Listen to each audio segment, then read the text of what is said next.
கள்ளச்சாராயம் குடித்து உயிரிழந்தவர்களின் குடும்பத்திற்கு தலா 25 லட்சம் ரூபாய் இழப்பீடாக வழங்க வேண்டும் என தமிழ் மாநில காங்கிரஸ் தலைவர் ஜி.கே. வாசன் வலியுறுத்தியுள்ளார். கள்ளக்குறிச்சியில் விஷச்சாராயம் குடித்து மருத்துவமனையில் சிகிச்சை பெற்று வருபவர்களை நேரில் சந்தித்து ஆறுதல் கூறிய பிறகு நமது செய்தியாளர் ராஜ்குமாரிடம் அவர் பகிர்ந்து கொண்ட தகவல்களை பார்க்கலாம்.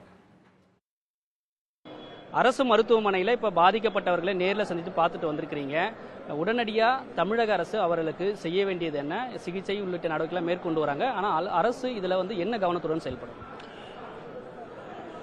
அரசு தூங்கிக் கொண்டிருந்ததனுடைய விளைவுதான் 30 பேருடைய இழப்பு.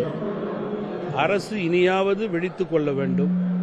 கள்ளச்சாராயம் இந்த மாவட்டத்திலே மட்டுமல்லாமல் பல மாவட்டங்களிலே சந்து புந்துகளிலெல்லாம் விற்கக்கூடிய நிலை இருக்கின்றது என்றால் தமிழக அரசினுடைய இன்டெலிஜென்ஸ் என்ன செய்து கொண்டிருக்கிறது என்பது கேள்விக்குறியாக இருக்கிறது.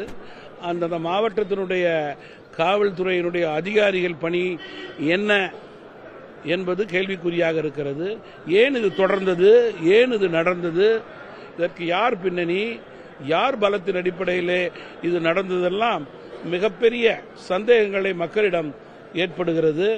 இறந்தவர்கள் சாதாரண குடும்பத்தைச் சேர்ந்தவர்கள் என்பதை யாரும் மறந்துவிடக்கூடாது. ஆட்சியை நம்பி வாக்களித்தவர்களுக்கு ஆட்சி துரோகம் செய்திருப்பதாகவே நான் கருதுகிறேன். 30 பேர் இறந்திருக்கிறார்கள் என்பது வேதனைக்குரிய, வருத்தத்துக்குரிய ஒன்று. பலர் இங்கே கவலைக்கிடமாக இருக்கிறார்கள். டீனிடம் நான் பேசினேன். உடனடியாக அவர்களை சென்னை, மதுரை மருத்துவமனைக்கு அழைத்து சென்று உயர்தர சிகிச்சை கொடுக்கக்கூடிய நிலையை ஏற்படுத்துங்கள், உயிரை காப்பாற்றுங்கள் என்று கேட்டுக்கொண்டேன்.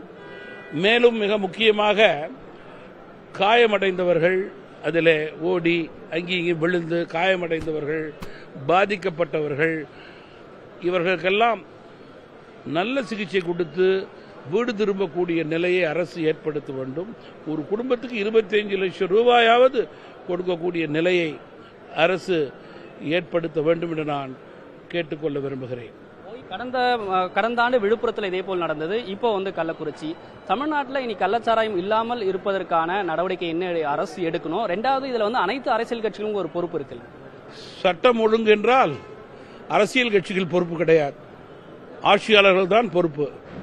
இன்றைக்கு ஒருபுறம் அதிகாரப்பூர்வமாக டாஸ்மாக், மறுபுறம் அதிகாரப்பூர்வம் இல்லாமல் அரசினுடைய அதிகாரத்தை யாரோ வைத்துக்கொண்டு அதனுடைய பின்னணியிலே கஞ்சா, இன்றைக்கு கள்ளச்சாராயம் என்று தமிழகத்தில் ஆறு போல ஓடுகின்றது என்றால் இதற்கு பதில் சொல்ல வேண்டிய கடமை அரசுக்கு உண்டு. மக்கள் உங்களை கூர்ந்து கவனித்துக் கொண்டிருக்கிறார்கள். உங்கள் தவறுகளை அவர்கள் வரும் நாட்களிலே மன்னிக்க தயாராக இல்லை. தமிழக அரசு உறுதியான நடவடிக்கை எடுப்பது மட்டும் இல்லாமல் எதிர்காலத்தில் இது போன்ற ஒரு நிகழ்வு நடைபெறாமல் இருப்பதற்கான நடவடிக்கை மாநில அரசு எடுக்க வேண்டியது அவசியம் என தெரிவித்திருக்கிறார். புதிய தலைமுறைக்காக ஒளிப்பதிவாளர் முரளியுடன் செய்தியாளர் ராஜ்குமார்.